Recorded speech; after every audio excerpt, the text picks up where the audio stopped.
السلام علیکم پیارے حضور، میرا سوال ہے کہ اللہ میں نے شیطان کو کیوں بنایا ہے؟ اس لیے بنایا ہے کہ تمہیں پتہ لگے کہ تم نیک ہو کہ نہیں. اگر شیطان نہ ہو تو تمہیں کیا پتہ لگتا کہ تم نیکی کر رہی ہو کہ نہیں کر رہی. اگر برائی ہو تو نیکی کا تبھی پتہ لگتا ہے نا. برائی تمہیں پتہ ہے بری چیز کیا ہوتی ہے؟ گندی چیز اور اچھی چیز کا پتہ تمہیں لگتا ہے نا. اگر گندی چیز نہ ہوتی تو تمہیں اچھی چیز کا کیا پتہ لگتا؟ کس نے پتہ لگتا؟ اسی طرح شیطان کو بنایا تاکہ بتایا تمہیں کہ یہ شیطان ہے، یہ تمہیں گندی باتیں بتائے گا، گندے رستوں کی طرف چلائے گا. یہ اللہ تعالیٰ کی باتیں ہیں، نیکی کی باتیں ہیں، اور اللہ تعالیٰ تمہیں کہتا ہے نیکی کی طرف جاؤ. اب تمہیں فری ہینڈ دے دیا کہ تم چاہو تو اس راستے کی طرف جاؤ، چاہو تو شیطان کے پیچھے چلی جاؤ. ٹھیک؟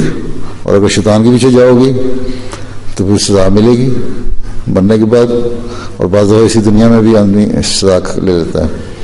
نیکی کی کام کرو گی تو اللہ میاں تمہیں پیار کرے گا، مرنے کے بعد بھی جنت میں لے جائے گا. ٹھیک؟ اللہ تعالیٰ نے تو کھلا ہاتھ دیا ہے تمہیں، دو راستے بتائیں. شیطان کوئی چیز تو نہیں ہے تمہاری طرح کی کہ بیٹھا کھڑا ادھر آ جاؤ میری طرف. شیطان کیا ہے؟ برائی. اور نیکی جو ہے وہ فرشتے ہیں اللہ تعالیٰ کے جو نیکی کی باتیں کرتے ہیں. ٹھیک؟ اور وہ فرشتے ہی نبیوں کے اوپر نازل ہوتے ہیں تاکہ ان کو بتائیں کہ کس طرح انہوں نے اللہ تعالیٰ کی باتیں آگے لوگوں کو پہنچانی ہیں. اور جو شیطانی لوگ ہیں ان کو شیطان بھی الہام کر دیتا ہے. بہت سارے لوگ کہتے ہیں جی ہمیں خواب آ گئی حضرت مسیح علیہ السلام سچے نہیں. یا وسلم کے زمانے میں بھی لوگ کہتے تھے کہ آپ نبیوں کو نہیں مانتے تھے کہ ہمیں بھی خواب آئی ہے کہ آپ سچے نہیں. تو وہ سب شیطان ہوتے ہیں. ٹھیک؟